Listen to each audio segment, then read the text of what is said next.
Hello, welcome to today's show. I'm just chilling here today and about to take you on a journey through the 12th dimensions of reality. Now, this is a big topic, and there's a lot of contradiction when it comes to what each dimension means, but I'm going to go through the most common beliefs of what these realities are, these dimensions are and offer some contradictory beliefs by some authors that I've come to realize are not that contradictory. It's just a matter of semantics. So, welcome to the Happy Insights podcast. I'm excited to have you here with me today because this is a topic that I'm very interested in. And it took a while for me to really understand the different dimensions of reality. I've always believed that there are more dimensions than the ones that we're aware of. But once teachers and authors and channels started describing the different dimensions, I wanted to really see what they had in common and what the consensus was. Now, there's never going to be a consensus on something that's not science based. So I'm not going to talk about quantum physics and what science believes to be the different dimensions. I'm only talking about what my show would talk about, which is spiritual stuff and new age stuff and woo woo stuff. Okay. So let's go on a ride. So we're going to start in the first dimension. And the first dimension is the first point of consciousness. It is what Matias de Stefano describes as unity. But what most people believe that the first dimension is the most basic singular point of existence. It's basically inanimate objects like rocks and minerals and atoms that are the building blocks of reality, physical reality itself. But some say that it has no consciousness, but I don't really believe that. And there are authors like Barbara Marciniak, who wrote The Bringers of the Dawn, who also agree with me that everything has its own level of awareness, and consciousness is literally embedded in all matter. Now, Matias did agree with that, so I really like that. I love Matias de Stefano. I can't wait to have him on this show one day.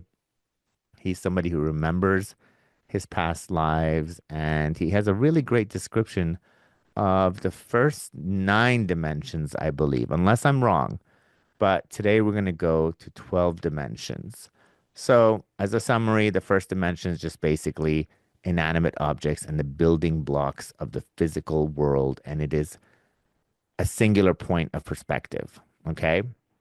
So now we move to the second dimension, which is often associated with biological life forms like plants and microbes, basically life that has basic awareness and it has instinctual responses, but it lacks self-awareness. So it has no awareness of self. And basically, it has a linear point of consciousness. So it's more advanced than matter, but not quite yet that reflective. So it can't look back onto itself. Now, there are the teachings of the law of one, which is channeled by Ra, that suggests that the second dimension has much more complex ecosystems and it includes group forms or entities. And it's not just linear consciousness and individual life forms like others have said. But that is not a very common understanding of the second dimension. Now, this is up to you to decide which one you resonate with. And if you're listening to this, obviously you're interested because it is a complex episode. Okay, so now the easiest part, which is not so complex, is the third dimension where time and space exists, and this is where we are. This is where Earth life seems to happen. Although many say right now that we're moving into the fourth and fifth dimension. But the third dimension is where space comes into the picture and self awareness and the ego. And another huge quality of the third dimension is duality, like light and dark and good versus evil, and life is experienced in a linear fashion. There's a past, present, and future, but we're always kind of living in the present. So that's the third dimension. I don't think you need a lot of education on the third dimension. But as I said, there are people like Dolores Cannon that say that we're moving through the fourth and fifth dimension. There are a lot of people that say we're already in the fourth dimension, which is basically the astral plane. It is where time is more malleable and you can move forward and back in time, and it's not so fixed. It's where we go when we dream. It's where you can manipulate space and time more easily. You can have instant manifestation, for example. And a lot of people describe this as a dream state, a place where creativity and imagination just flourishes. Now, that's not what all people say about the fourth dimension. Now, there's a huge negative connotation to the fourth dimension. Not that it's a negative place, but that negative forces are controlling it, like the Anunnaki, who are beings from other planets that came to ours and mined for our golds and mated with us. And there's a lot of backstory when it comes to the Anunnaki, but there are stories about how there are other beings siphoning our energy and kind of manipulating the fourth dimension. Now, I don't really like to go down that path, so I'm going to keep that part light and we're going to move to the fifth dimension because that one sounds a lot more exciting and appetizing because the fifth dimension is the dimension of unity consciousness. It's basically what so many have described as the dimension of unconditional love and higher awareness. And the best part about this dimension is that it transcends the duality of the third dimension and allows the beings that exist in that dimension to know their interconnectedness with all life. This dimension is considered to be the gateway to ascension. This is where we're ascending to. And this is also where we ascend from. It's kind of where we want to be. And a lot of people believe that we are already in the fifth dimension and we have access to that dimension when we tap into our unified love energy. And a lot of people believe that the earth itself is moving into a fifth dimensional reality. Many people say that the earth is a rare planet that is stuck in the third dimension, but not for long because it's moving into the fifth dimension. And most planets are in the fifth dimension. And that's why living on this planet is so difficult because we're stuck in duality in a way that other places and other star systems are not. So let's hope that this is where we're all going. But there are many teachers that say if you don't raise your level of consciousness, you will live in a parallel universe, which will continue to be a life of duality. And the people that tap into their higher consciousness of unconditional love will live in that higher dimension, while others kind of are left behind in a way or just exist in a lower dimensional reality. So let's hope we're all moving there and we're not leaving anyone behind. And now that we've talked about the fifth dimension of unconditional love, let's talk about the sixth dimension. Now, the sixth dimension is believed to be where the templates of reality exist. Matias the Stefano, as I mentioned him a lot, he says this is where the architects of the physical world exist, where our world is created and the good and the bad and the construct of how things play out are created in the sixth dimension. So higher beings are believed to be working with templates and blueprints of reality. This is the realm where angelic beings reside and demonic beings. And when I say demonic, I mean beings that don't necessarily create the best experiences for us, but also create the negative aspect of duality. It's seen as the dimension of sacred geometry, which is believed to be the blueprint and the building blocks of the physical world. And that's how the physical world and all its systems are created. Now, there are teachers like Bashar that don't really explain it as something that already has a blueprint and template and says that it is basically where all imagination exists and you can create anything you want. But I think it's just semantics, to be honest with you. It's where everything is created for the physical experience. So now let's move on to higher dimensions, the seventh dimension. I hope you're enjoying this and you're coming along for the ride, and I'm able to simplify it in a way that's not making it too complicated. But the seventh dimension is the dimension known as divine light. In the seventh dimension is where higher beings like archangels and spiritual guides exist. In this dimension, it is said that the light is so refined that it is close to source itself. But it's not source itself, but closer to source than other dimensions. Now, there are authors like Lisa Renee, I believe, Renee, who wrote the book Energetic Synthesis, that believes that the seventh dimension is the initial phase for becoming one with Source. But there are so many more dimensions as we're about to discover. And the next dimension is the eighth dimension, which is basically the dimension of all knowledge, which is commonly described as a dimension where individual identities begin to merge into collective oversouls. That means a group of souls that have very similar intentions. And that's where the experience of separation ceases to exist. And it really, well, I don't want to say it ceases to exist, but it just diminishes significantly.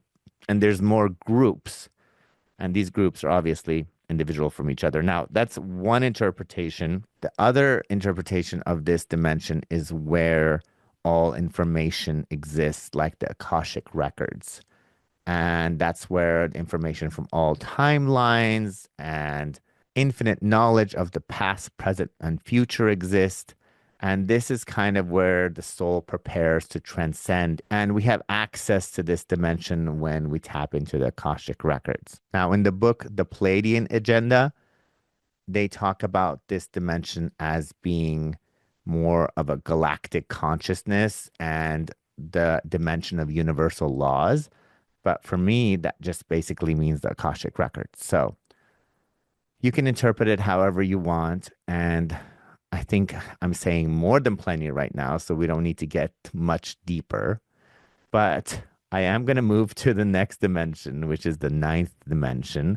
If you've been able to follow along this long, I'm impressed. And I know you're a information junkie, and I love you for that. So let's move to the ninth dimension because that is supposed to be where source energy, Christ consciousness, and what we know as God exists. So the ninth dimension is described as a state or a place where there is complete unity with the source of all creation. It is considered the closest thing we have to God. This dimension is where beings become completely aligned with divine will and tap into the purest form of source. Basically, the soul becomes one with the consciousness of all beings. Now, teachers like Bashar explain the ninth dimension to be a completion point for some realities. That means this is where some realities end, but we're going to go further. We're going to go to the 10, 11, and 12, and then we're going to be done. I promise. So let's move to the 10th dimension, which is often described as the realm of cosmic consciousness. This is where beings begin to understand and interact with the entire universe on a grand scale. So basically, consciousness is no longer tied to individual souls or group souls, but expands to encompass the entire cosmos. Now, you'll feel some contradictions as we move to the next dimension, or you might find some similarities to previous dimensions, but this is where we expand to have a cosmic connection and no longer have that individual aspect of ourselves.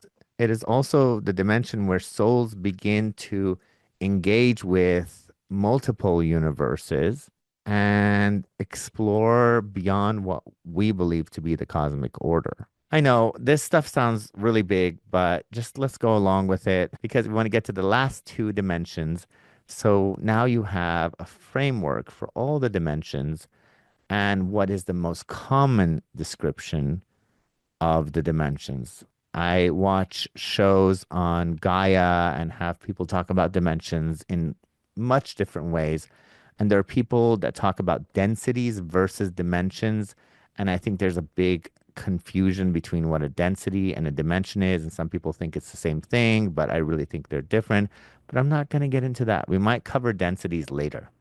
Okay, so now let's talk about the 11th dimension. These are dimensions that are hardly spoken of. The 10th and the 11th, nobody really talks about.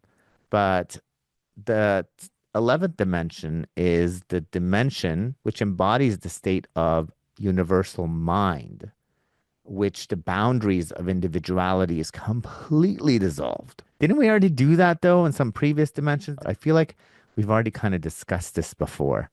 But this is what people believe the 11th dimension is. And I'm covering it because I am just reporting to you what is believed of these dimensions. So, in this dimension, consciousness is believed to move beyond time and space and manifestation and operate as a pure expression of universal intelligence. Did that make sense? Because some of it doesn't really make sense to me. It may make sense, but it's kind of too big for me to understand because right now I am still stuck in my 3D world. So these are all concepts, but it's really fun to know about it, okay?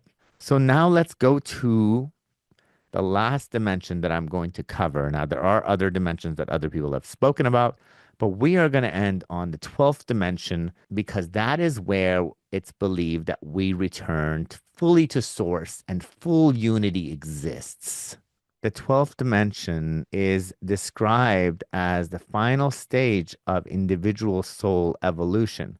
Now, I know in other ones they talked about how the individual souls are already gone, but I really love the description of the 12th dimension because basically it's where beings become completely one with source and we become one. It's the dimension of infinite oneness where duality, separation, and individuality are completely transcended. And it's just all this big oneness. So basically, beings in this dimension are fully integrated in divine consciousness and no longer experience the separation that exists in lower dimensions. This is where Bashar calls absolute non existence, where all creation and experience collapse into pure potential, ready to manifest in new form. So, this is the complete oneness, the 12th dimension. Now, that's all I'm going to cover because there are other dimensions. There's 13, 14, and more. And, Law of One and Bashar they do talk about the 14th dimension and beyond, but I think we're going to leave it at that.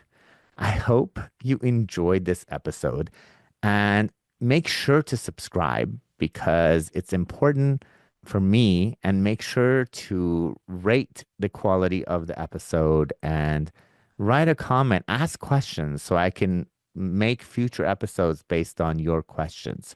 I'm really curious about what you think of this episode and how I curated these dimensions because it came from a lot of different sources. So tell me what you think. Thank you for watching and have a beautiful day.